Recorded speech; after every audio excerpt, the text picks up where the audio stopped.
Next chapter, Act 4 notes. Next note, Trip South, Part 1. Day 3. John holds our Sylvie with one arm as he drives the wagon. He is smiling and happy as he tells us that we should reach the mountain in a few days. It's sad to leave our home, but I am hopeful for a better life far away from the dangers that seem to be ever increasing here in the north. Day 4. Sylvie is so happy, running along the side of the wagon picking flowers. I was really worried about her being unhappy as we left behind the only home she has ever known. The wonder and splendor that is youth. It warms my heart. Day 6. The mountains are looming ahead of us, and the cold is getting sharp. I can see the worry in John's face as he tries to keep up his spirits. I know he only wants to protect us from the dangers, and I can only pray that we make it past the mountain before the snow. Day 8. We are in the shadow of the mountain now, and the days are shorter. Snow has started to fall, and the cold came on so suddenly it surprised us.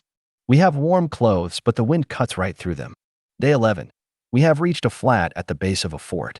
There are a few other travelers here who have told us the way through to Dark Vale is blocked. With our food running low, we were hoping to resupply at the Dark Vale Gate Merchant District. Now, I don't know what we will do. Turning back is not an option with the snow coming down so fast. John says he's going to talk to the others soon. Day 16. The horse died today. John is saddened by this, but at least it will feed us until help arrives. I hate that we had to make this trip with Sylvie. She's only 9, and I don't like the way the other men at the camp look at her. Day 22. All of our horse meat is gone. It would have lasted longer if we didn't have to share it with the others. But John said things could have gone badly if we did not. I don't like thinking about what he meant by that. Next note, Trip South, Part 2. Day 28. Gods protect us. We have been starving. I spent the morning searching the woods for nuts and bugs to eat. I can't believe that it doesn't shame me to say I have been eating bugs when I can find them. When I got back to the camp, I found that John had killed a man that attacked our daughter. Day 29. John has brought Sylvie and I a small portion of meat. I don't ask where he got it. Day 30. The other men asked what happened to their friend. John told them that he tried to hurt our little girl and offered them some freshly cut meat. They took it without another word and left us alone. Does friendship mean so little in these times? Day 36. John offered Sylvie to one of the men in the camp. When the man came into the tent to make his advance, John killed him in front of Sylvie and I. I am so hungry I don't even care. Day. It's so hard to write. Numb fingers and the cold dulls my thoughts. The dark of the mountain makes it easy to lose track of the days. Day. Another man has been lured to our tent. In exchange of food for the promise of warmth. They must know that it's a trap. Maybe they are ready to die. They lie to themselves even as they walk into the butcher's blade. Day. Our next visitor was wise to the attack. John killed him, but not without suffering a terrible wound. He is not sure he will survive the night. I find that I don't care as much as I should. All I see is a potential meal. Gods, what is happening to me? Day. John lasted longer than we've expected, draining our dwindling food supplies. I took care of it. Now food for a long while. Next note. Trip South, Part 3. Day. Sylvie has become angry, spiteful, malevolent. Where did all the tenderness and innocence of my little girl go? Why is it that I don't care anymore? Should care, but feel nothing. Day. There is no one left here in camp. All gone. We must move. Hard to hide blood, frozen snow. Easy for prey to know. Day. Harder to write. Hard to think about anything but the hunger. Day. New place off-road. Easy to lure new travelers going south. Looking for safe place.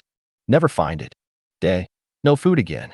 I encourage Sylvie to find people to bring here for food. She is gleeful at suggestion. John gone, so I do the killing now. Day. So hungry. Don't even bother to cook food anymore. Day. Talk to woman today. Still alive as we eat. Blood in mouth. She ask why? Only word I say, hungry. Sylvie laugh that she talk while we eat her. Day. Hair falling out. Don't care. Day. The men won't be lured no more. They know what awaits them. No matter. We chase. Day. Sylvie good hunter now. She likes kill. Me too. Should feel bad. Know it's wrong. But it feels so good to feed. Day. Don't feel cold no more. Shards of frozen blood cut lips. Split gums. Don't care. Day. Chase men. Terror makes flesh taste sweeter. Good. Day. So hungry. Must find more. Next note. The hidden path, desecrated. The sight before you may bring you pause, seeker, and rightfully it should for the ignorant followers of Modrigan had found their way here. The defilers entered our ritual grounds, befouled the shrine, and threatened our secrets. Revenge was swift and justified. Know that their entrails littered the valley, what remained scattered for the mountain yetis to fight over. Fear not, seeker of the hidden path, for the way forward is secured. Return to the Astrakhan road and follow it southeast. Underneath the Legion ramparts, the marked stone awaits. If you are truly sent here by the three, then the way to Bysmiel shall open to you. Next note, the hidden path, Bysmiel. At last, brave seeker, you arrive at the final shrine, the sacred grounds of Bysmiel the Schemer. Through her vast web of servants, Bysmiel tugs on the strings of fate that bind us all. It was she who taught the first occultists in the art of binding eldritch beings, and it is through her machinations that the Empire is still aimlessly hunting us to this day, their inquisitors confounded by the endless weave of decoys and dead ends. Only a chosen few are privileged to witness even a portion of the schemer's vast network, and even they could never comprehend it in its entirety if given the opportunity. By reaching this far, you too are now a part of Bysmiel's web, forever bound to what you have seen and heard. In your hands you now possess the secret to the Temple of the Three. If you are prepared to commit your very existence to the witch gods, then follow the clues contained therein. Your destiny awaits you at the sanctum. Next note, loose ends. Deceived. Stuck down here in the dark like a rat in a trap. I write these words so I might have vengeance. It's unlikely that this will be found, but if someone reads this, know that Malvec Breville is a traitorous cur. I am Nazan Untrace. I am a foreigner to these lands, and unashamed to say that I am both a thief and assassin. I tell you this now, so you know that I am truthful in my later words. I have been in the secret employ of a wealthy noble, one Malvec Breville. Most of my work for him was stealing key pieces of information and material for leverage. I have slit the throats of no less than 3 of his rivals or their agents. I broke into the chambers of the man above Malvec and placed certain evidence. This resulted in the man's arrest, allowing Malvec to move into his position of power. None of this is new. Same things happen with wealthy men and scheming nobility the world over.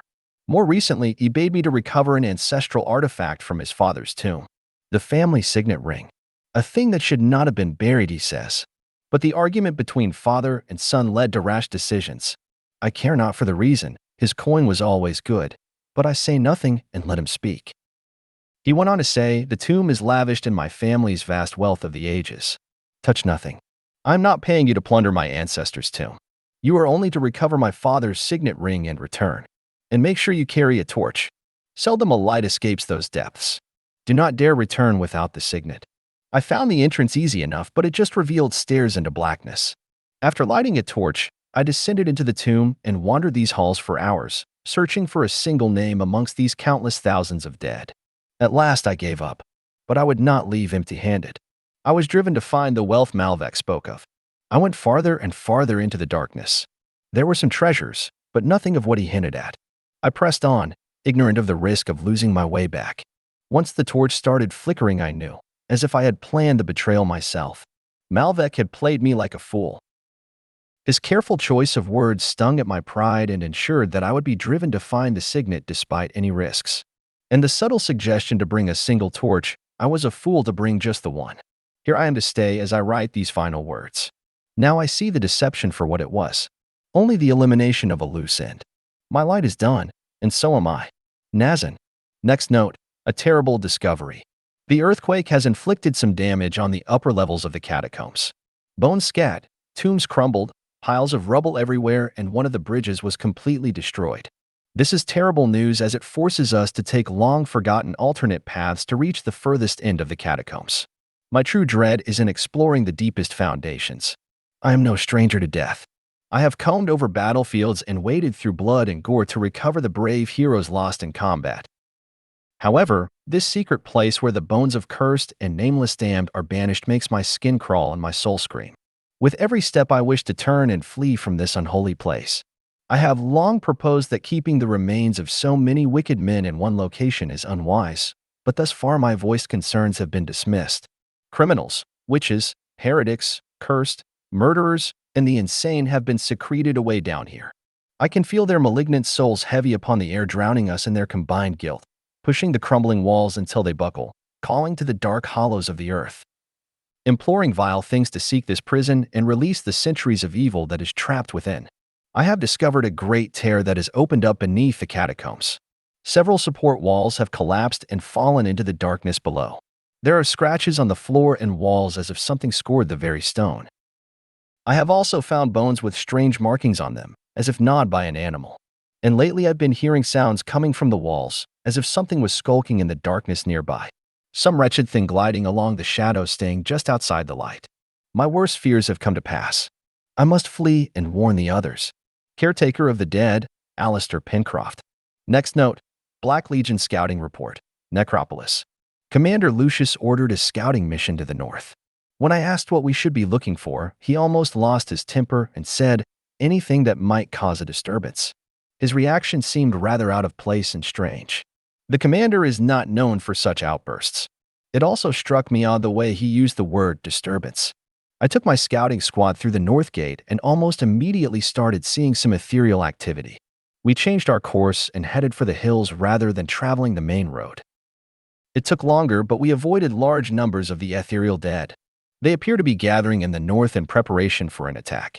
Their numbers have swelled tremendously since my last mission outside the walls. The return trip is going to prove difficult. I sent one of my scouts back to report this information immediately.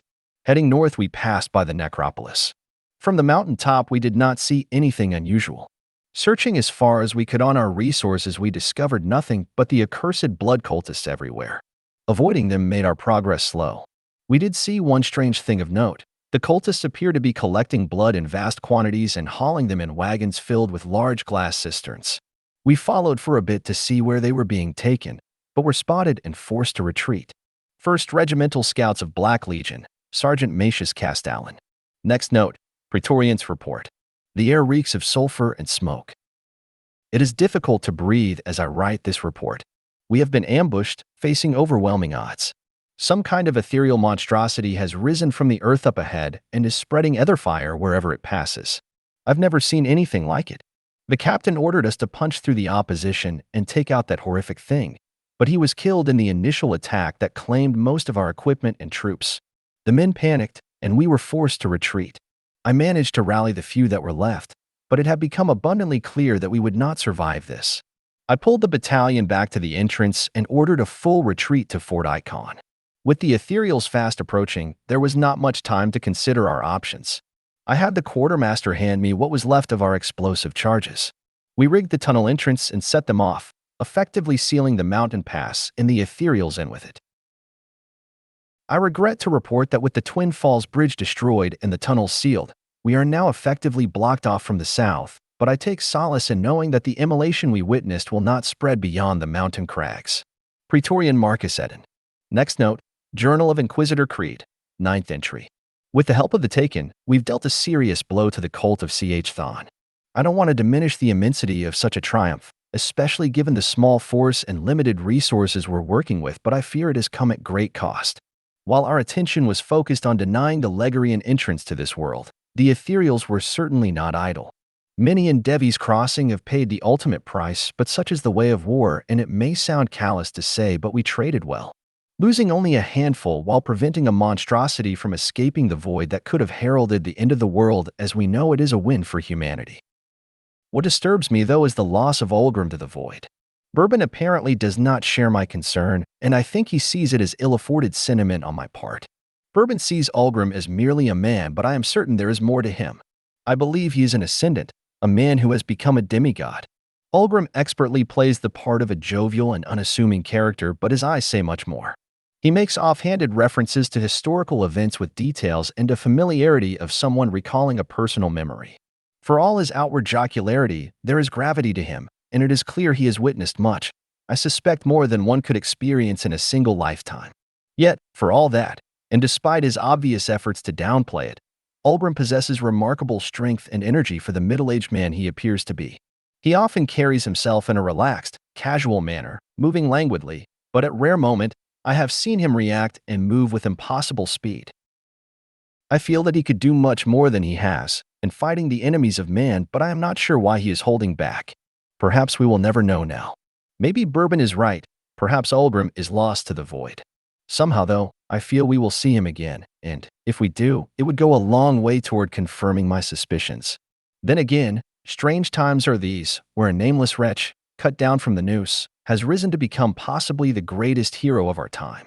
If the Taken continues on this path and survives the war, I wonder if perhaps they too are on the path of ascendancy. Next note, compilation of Fort Ikon reports.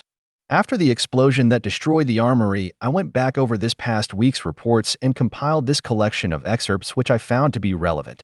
They are pulled together and arranged in order the events took place. I do this in hopes that it will illuminate how this has happened and raise the questions of what might be done to avoid future attacks like this. That is assuming we survive.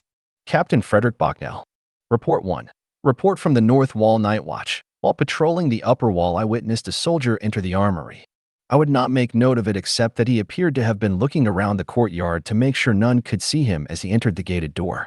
The torches were out in that area of the courtyard, so it's impossible for me to say who it was. Report 2. Report from the officer of the watch. Several men have gone missing, and we suspect that they have deserted. A complete search of the fort and surrounding areas has ended with no sign of them, however. The scouts have found no sign of tracks and have concluded the men never left the fort. Report 3.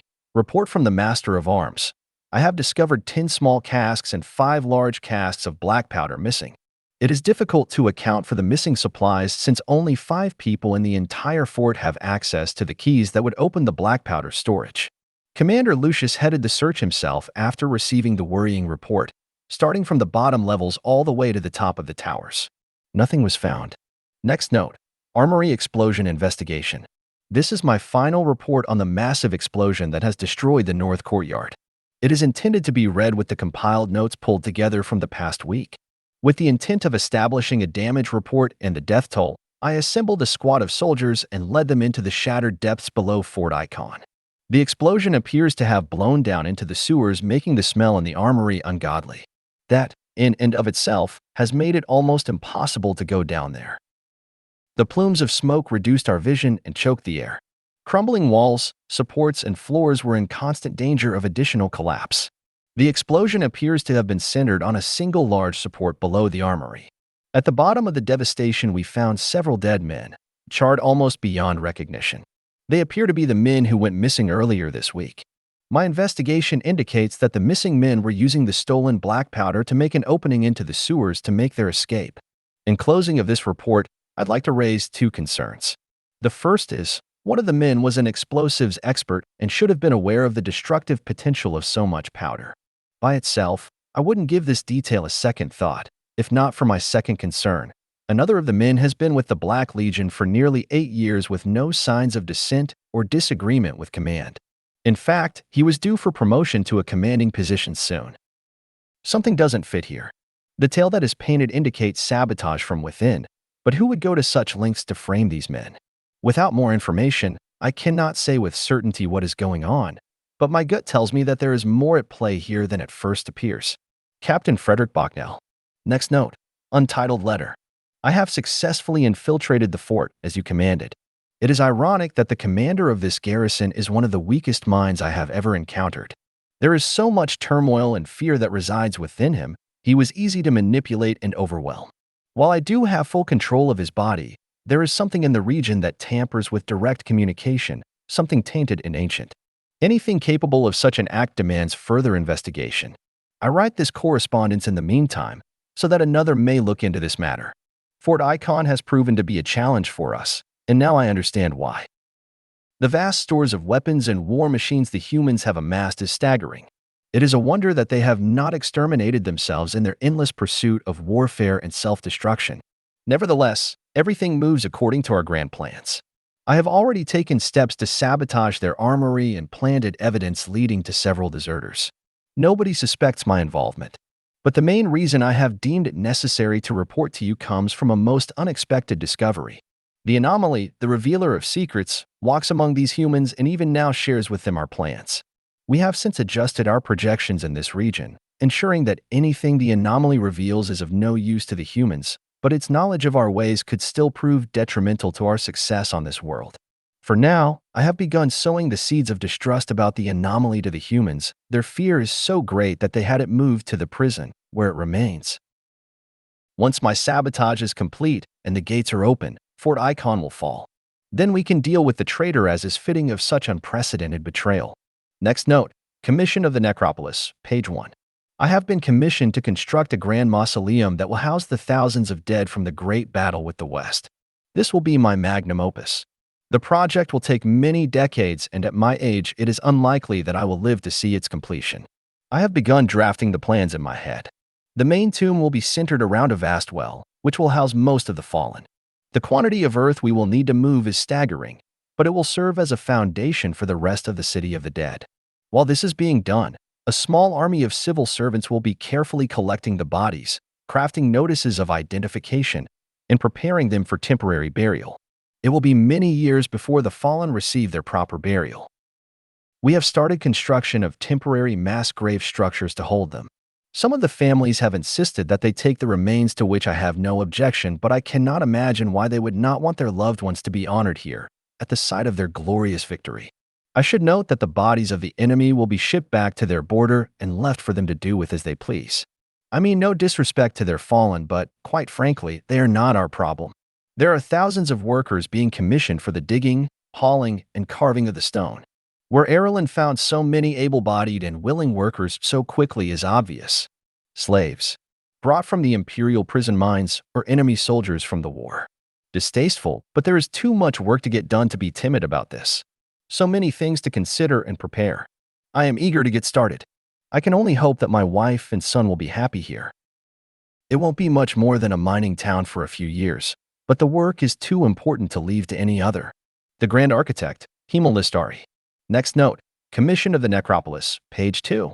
After 10 years, the Necropolis, as it has come to be known, is more than halfway finished.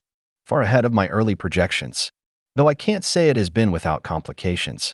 I was shocked when an agent of the Erlen Imperium appeared and began reassigning workers and equipment without my approval. Apparently, the Imperium is having an additional chamber constructed beneath my original designs. These imbeciles have no sense of grandeur and design. This is my life's work we are talking about. I don't care how much the Imperium is paying me. I will not stand for it. Over the last 7 months, I have written several distasteful letters to the Erlen Council stating my displeasure with these arrangements. Not a single response. Every time I see that wretched man, Vestiaris, I confront him on the subject, and every time he gives me the same tired response. I have been appointed by the Erlen Imperium. If you take issue with my duties here, please take it up with them. Well, they can ignore me all they want. This is my vision, and I will not be pushed aside as it is befouled. I don't care how long it takes. I will find out what they are doing down there, and I will put an end to it. The Grand Architect, Himmelistari. Next note, Commission of the Necropolis, page 3. My father, Himmelistari, is dead. After nearly 20 years of his finest work, the necropolis is complete. It is of great misfortune that he did not live to see his final work completed, having suddenly passed away mere days ago. It haunts me how strong and healthy he was to die as suddenly as he did. I am deeply saddened, and yet filled with pride and happiness that I was handed the honor of finishing his grand designs. The Imperium has agreed to have him entombed here, a great honor to our family name to be at rest with so many valiant defenders of our great nation. As for myself, I am designing my father's mausoleum, and then I must leave for my next commission. I have been tasked with the construction of a massive tunnel that will serve as passage between the conquered Northlands and the Arkovian South, perhaps not as noble a project as the great necropolis. But it will be mine, and I have many years to fill my father's shoes. I wanted to stay and oversee the construction of my father's mausoleum, but the orders were clear that I get started on the passage immediately. I don't understand the rush or insistence. I almost feel like they are forcing me to leave. Assistant Architect, Modin Listari. Next note, the blood flows. The blood I am hauling is pulled like water from an upturned cup. It presses and climbs up the side of the glass, trying to return to its source. If the lids were not on so tight, would they burst off? Would the blood fall sidelong through the air to he who calls it back to him?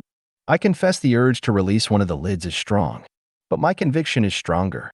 This is a test, and I will pass through fire and into the realm of the gods and legend. Soon the centuries of long sleep will be over, and when the Logorian wakes, the unbelievers will suffer for their lack of faith. Cabbalists are cool. Next note, the door is opened. Something has changed. Something in the air feels different. It feels like being inside of a bottle when the cork is popped. All the pressure released and my soul pulled from my body to the opening in an explosive release. My mind reels and I find it hard to stay on my feet. I can feel it. Deep beneath the ground, they have finally completed the final rites and the door has opened. The blood surges inside me, pushing, pulling, drawing me closer. I must go. I must see the Great Awakening. If I am chosen, I am ready to be whole once more, to be one with Ch Thon. Kabbalist Akul. Next note, clarity of valor. With all the evil unleashed in this world, joining with the Bloodsworn made so much sense at the time. At first, it was to escape the horrors unleashed by the ethereals, the death of my family, my wife, my son. But then later, I started to understand and believe the words the cult leaders were telling me. The sense of belonging made me feel important, that I was a part of something greater than myself. Now that I stand in the halls of this mighty place, I feel the eyes of all those that gave up their lives, the leaders, the great heroes, and the countless thousands who followed them. They fought so that we could live without fear of the nameless fiends which I now serve. I can feel the honor and sacrifice of my ancestors, and I am ashamed. Ashamed because of the terrors I have left in my path. For months I have done the most vile and unspeakable things. The deaths of husbands, wives, and children are on my bloody hands for no other reason than to serve my own selfishness, to wash me clean of my own fears and the devastating loss that drove me to this madness. Death and murder, all in the name of some long-dead god who has no more right to the blood in my veins than I do. Blood that belongs to those who I have killed in its name. The blood-soaked foundation of this forgotten battleground have peeled away the fear and awoken me. There is no forgiving what I have done, no punishment that will ever make it right. But I can give my last breath, my last drop of blood, and at last my life to do as much damage to stop them as I can. I do not stand alone. The great heroes stand with me, and I do not fear. Next note, secret work. Gentlemen, I write this report to inform you that after 10 years of waiting, the Necropolis project has reached its final depth, and we are at last ready to begin the second stage. I have requisitioned slaves, building materials, and the rune-sealed crates to be shipped to the excavation site. I personally oversaw the transport of each of the deliveries and must inform you of one unfortunate incident. A wagon lost a wheel and one of the crates was damaged, causing a seal to be broken. This resulted in a leak. The driver insisted on helping and, despite my best attempts to dissuade him from touching the contents, he got some of the leaking ichor on him. I dispatched the poor fool on the spot, a merciful end compared to what that vile fluid would have done to him. I have contained the damage and seen restitutions paid to the man's family. Besides this unfortunate incident, there were no further delays. The remains are safely stored at the bottom of the necropolis awaiting the completion of the prison.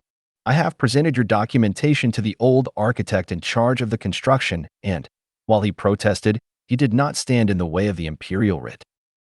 However, in the few months since I have been here, he has insisted upon reviewing what it is that we are doing to his great work, as he keeps calling it.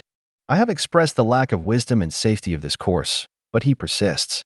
Hemel Listari has a family, which might be a source of leverage to force him to leave well enough alone.